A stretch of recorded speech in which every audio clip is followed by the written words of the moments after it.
Il est déjà 13h31 et voici Crime Story, les rendez-vous d'Alfred Hitchcock racontés par Serge Sauvian.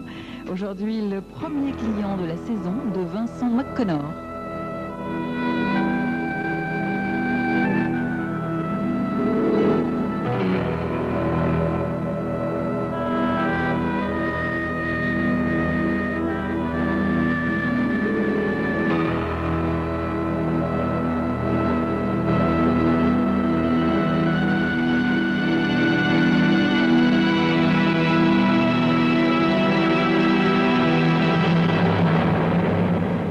L'autocar s'arrête pour laisser descendre un passager. Un seul. Un homme âgé, aux cheveux blancs, portant un chapeau et un imperméable gris. Le vieil homme dépose sa valise à ses pieds et regarde la grande place du village, noyée de brouillard et de pluie. Il semble réfléchir tandis que l'autocar s'éloigne sur la route. Il inspire longuement, porte machinalement la main au cœur, empoigne sa valise et se dirige sans hésitation vers une auberge aux décorations fleuries, insolite par ce temps de chien. À son entrée, une femme de chambre arrête de passer l'aspirateur sur le tapis de la réception. Elle semble surprise, mais lui sourit. « Monsieur Albert, un client !»« Sous cette pluie ?» fait une voix étonnée. Un grand type à la crinière poivre et sel apparaît et sourit à son tour. « Excusez ma surprise, monsieur, mais il est rare de voir quelqu'un en cette saison, surtout un mois avant le festival. »« Oh, je n'en aurais pas pour si longtemps, » fait le vieil homme en s'approchant du comptoir afin de remplir sa fiche. « Dites-moi, est-ce que je pourrais dîner dans ma chambre ?»« Mais certainement, monsieur. Annie, montez les bagages de ce monsieur au numéro 9. » Une chambre calme qui donne sur le jardin, à l'arrière, monsieur. Une fois le client dans l'escalier, Albert, l'hôtelier, s'empare de la fiche. Jean Neuvic. Est-il inscrit d'une écriture autoritaire? 2 heures plus tard, Annie monte son dîner au client. « J'espère que vous avez bon appétit, monsieur. C'est du lapin sauté. » Le vieil homme semble hésiter, puis dit subitement: « Mademoiselle, le nom de Meymac, Robert Meymac, vous dit-il quelque chose ?» La fille sursaute et elle considère la bouche ouverte. « Voyez-vous, mademoiselle, je suis Robert Meymac. Je suppose qu'on vous a dit que j'étais mort. »« Oh ben ça alors ! Un instant, monsieur, » dit-elle en quittant la chambre. En souriant, le vieil homme soulève le couvercle d'argent de son plateau et hume son dîner quand on frappe à la porte. « Monsieur Neuvic, » fait Albert le patron, « j'aimerais m'entretenir avec vous. »« Eh, entrez donc. » Albert, rayonnant, entre, une bouteille dans une main, 2 verres dans l'autre. « Ainsi, vous êtes Robert Meymac. Oh, mon père m'a souvent parlé de vous. Je vous aurais jamais reconnu, moi. Ah oui, non, mais voyez-vous, quand par miracle je suis sorti des griffes de la Gestapo, il a fallu largement avoir recours à la chirurgie esthétique. D'abord au Brésil et ensuite en Argentine. Oh, ben ça. Si nous fêtions votre retour, monsieur Meymac, dit Albert en emplissant les verres, tout en étudiant discrètement les traits de l'homme. C'est une excellente idée, monsieur. C'est un peu pour ça que je suis revenu, voyez-vous. Pour revoir mon village et aussi, avec un peu de chance, des gens que j'ai connus. Ah, je comprends, monsieur, dit Albert. Excusez mon indiscrétion, mais je suppose que vous avez des papiers établissant votre identité, parce que c'est tellement incroyable. Le vieil homme sourit, va ouvrir sa valise et extirpe des papiers. Tenez, voyez vous-même. Ils sont un peu fanés, n'est-ce pas, mais authentiques. Il y a aussi quelques instantanés de famille. Albert inspecte les papiers plus consciencieusement qu'il ne voudrait le laisser paraître. Oh, ben ça alors. Moi, je pensais que ce genre de choses n'arrivait que dans les livres. Allez, buvons, monsieur Meymac. dit-il en remplissant les verres. Le vieil homme lève brusquement la main. Attendez, juste un fond, si vous le permettez. Voyez-vous, mon cœur, c'est lui qui a tout pris quand on m'a torturé pendant la guerre. Albert acquiesce, la mine contrite. Ils entrechoquent leurs verres quand on frappe à la porte. Le vieil homme sursaute. Une surprise pour vous, monsieur Memak. Une surprise du passé, dit Albert en allant ouvrir. Une femme mince et très âgée, le visage triste, entre lentement dans la chambre et s'avance dans la lumière. Robert Memak, demande-t-elle.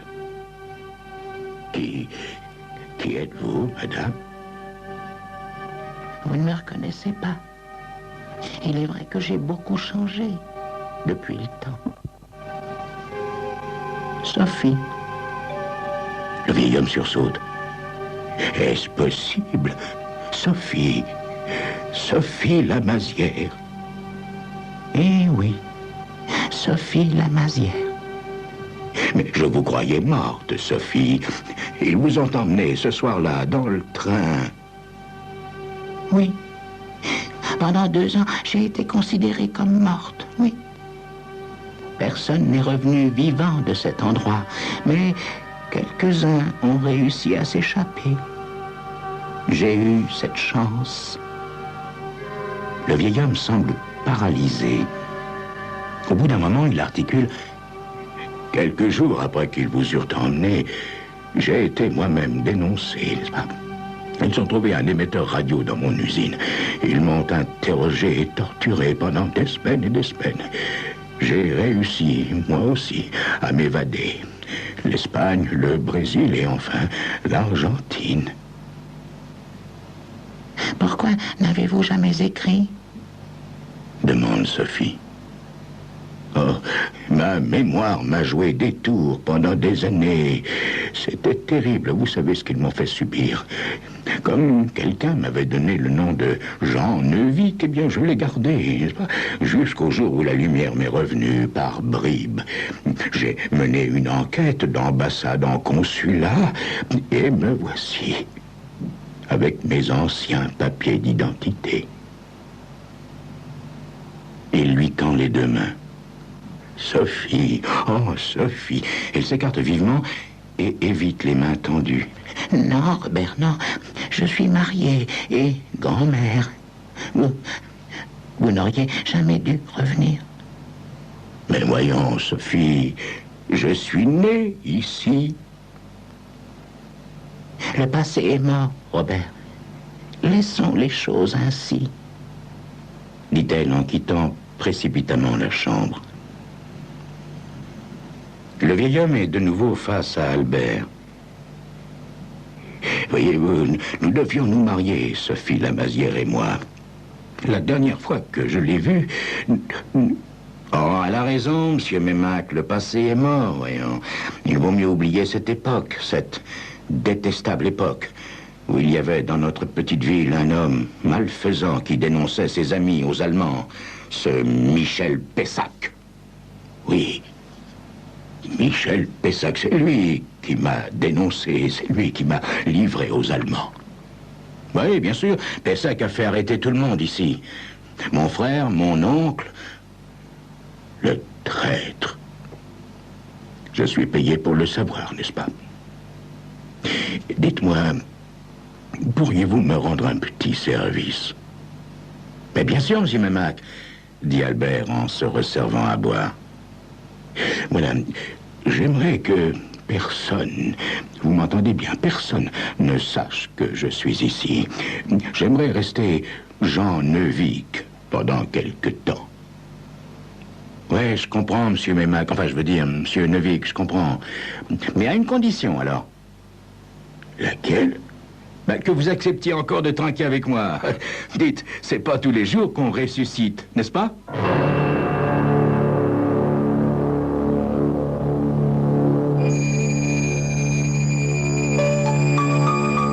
Combien de fantômes la venue de Robert Memak va-t-elle ressusciter?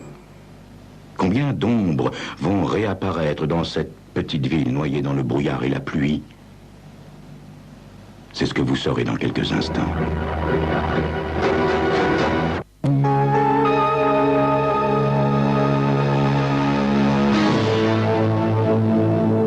Le lendemain matin, après avoir pris un café fort avec Albert, le patron de l'auberge, Robert Meymac sort faire une première promenade dans sa ville natale. D'une fenêtre à l'étage, Annie, la femme de chambre, le guette. Elle sourit en voyant un jeune homme sortir d'un passage en poussant une bicyclette et prendre la même direction que le vieil homme. Elle le suit des yeux jusqu'à ce qu'il tourne au coin de la rue. Tard dans l'après-midi, Annie se tient à une autre fenêtre au moment du retour de Meymac. Elle constate qu'il est suivi par un homme dont le visage se dissimule derrière un parapluie. À 19h, elle monte à Robert Meymac son dîner. « Et alors ?» demande-t-elle en posant le plateau. « Oh Dieu, comme la ville a changé. J'ai marché toute la journée, pour ainsi dire, reconnu aucune rue. De grandes usines sur les deux rives du fleuve, même les anciennes, comme l'usine Meymac, sont plus importantes que de mon temps. Oui, l'usine Meymac est toujours la plus grande de toutes, lui sourit-elle. Oui, et j'ai remarqué aussi qu'on avait remis le nom de Meymac sur toutes les enseignes.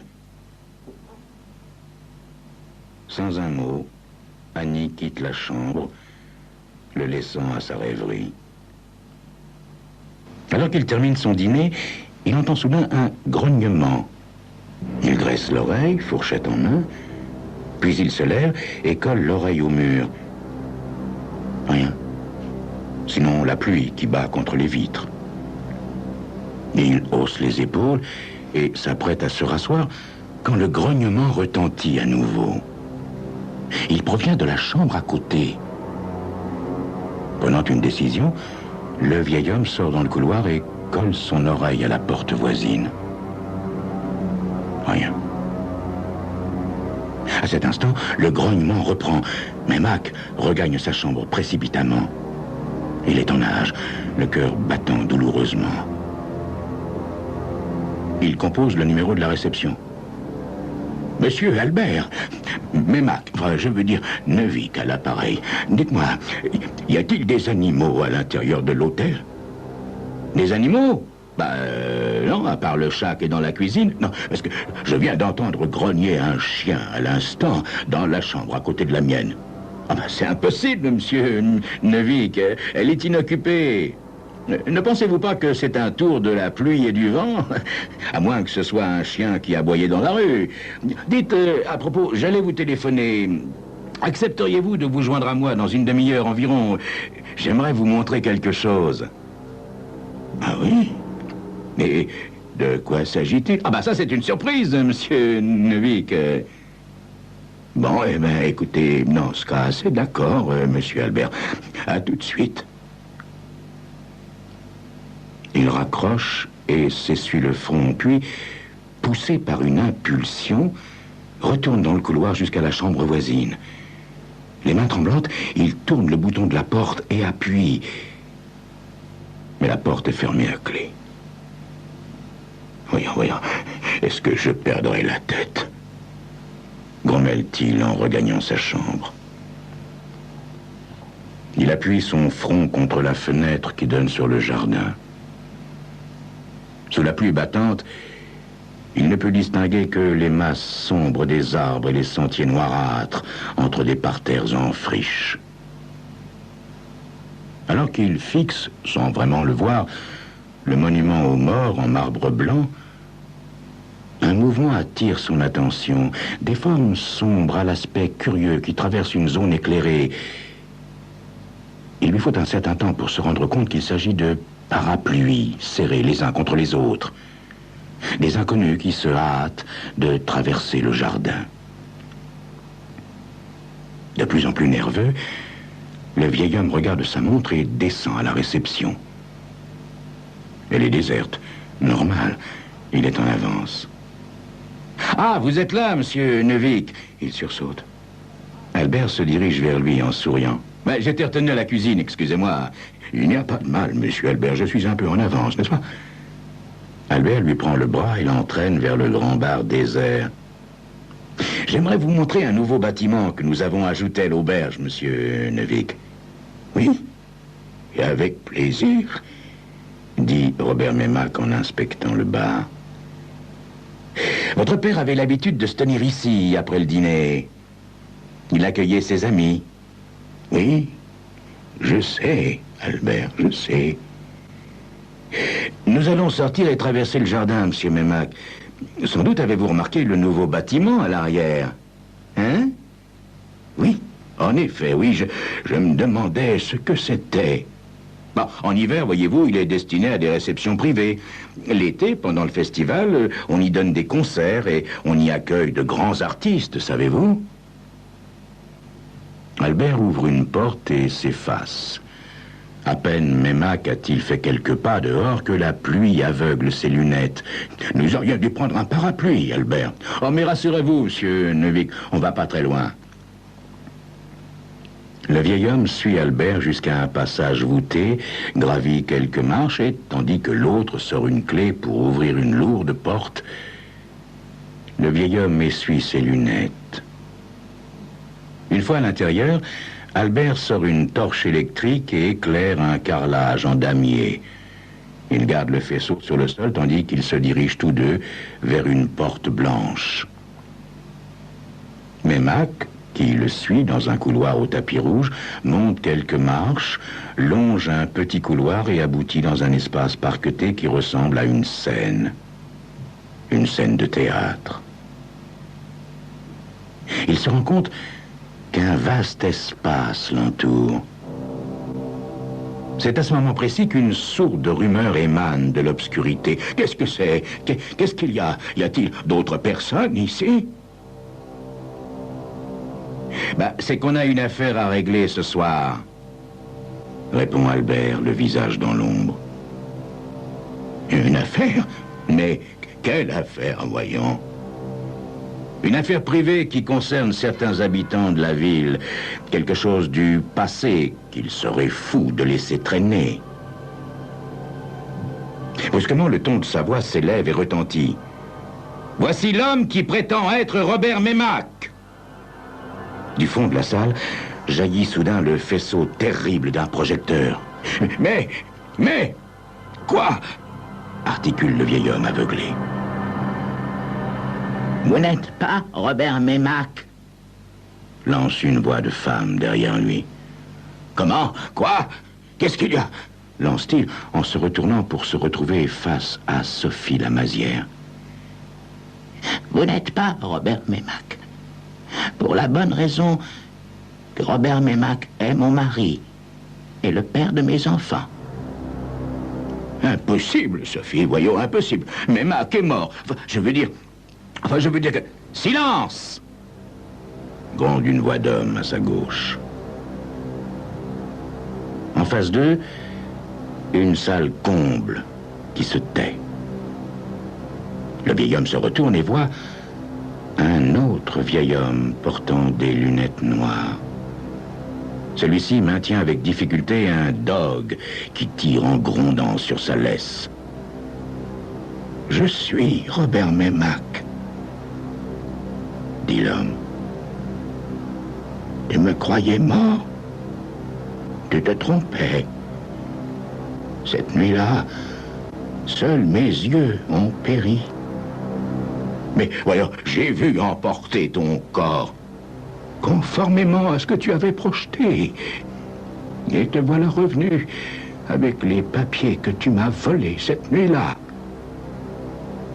Mon usine t'intéressait-elle tant? Michel Pessac? Je ne suis pas Michel Pessac. Oh, si tu es Michel Pessac. J'ai reconnu ta voix dans la chambre voisine à la tienne. Ta voix que, dussé-je vivre 1000 ans, je n'oublierai jamais. Jamais. Le silence s'abat, lourd, pesant. On n'entend plus que des souffles et les grondements du molosse. « Vous n'êtes qu'un tas d'idiots !» hurle Pessac en sortant un revolver de sa poche. « Vous n'avez même pas pris la peine de me fouiller !» Et toi, Mémac, tu crois que c'est ton usine minable qui m'a fait revenir après tant d'années, c'est ça? Pauvre imbécile, c'est beaucoup plus qu'il m'a fait revenir. Une véritable fortune que j'ai enterrée à la fin de la guerre, avant de prendre la fuite. Le trésor est toujours à sa place. J'ai vérifié. Soudain, il s'approche de Sophie Lamazière et lui colle son arme dans les reins. « Je vais sortir! Si quelqu'un a le malheur de bouger, de me suivre ou d'appeler la police, je le descends, compris? » Personne ne répond. Tous le fixent avec une hostilité intolérable. La tension est à son comble. Bien, je vois que vous êtes moins bête que vous ne le paraissez. Alors qu'il part à reculons, menaçant Sophie, une gigantesque forme noire bondit dans leur direction en poussant un grondement terrible. Pessac pousse Sophie dans sa direction, lève son arme, ouvre la bouche et soudain porte la main à sa poitrine et s'écroule. « Couchez, sultan !» dit l'aveugle. Albert s'approche de Michel Pessac, recroquevillé, et lui tâte le pouls. Il est mort. Vers 11 heures du soir, Albert, Sophie et son mari, le vrai Robert Mémac, sont au bar de l'auberge. Son cœur a lâché au bon moment, dit Albert en remplissant les verres. Vous vous rendez compte? Revenir ici après tant d'années pour être tué par un chien. Oui, dit Sophie. oui, tué par un chien. Il ne méritait guère mieux.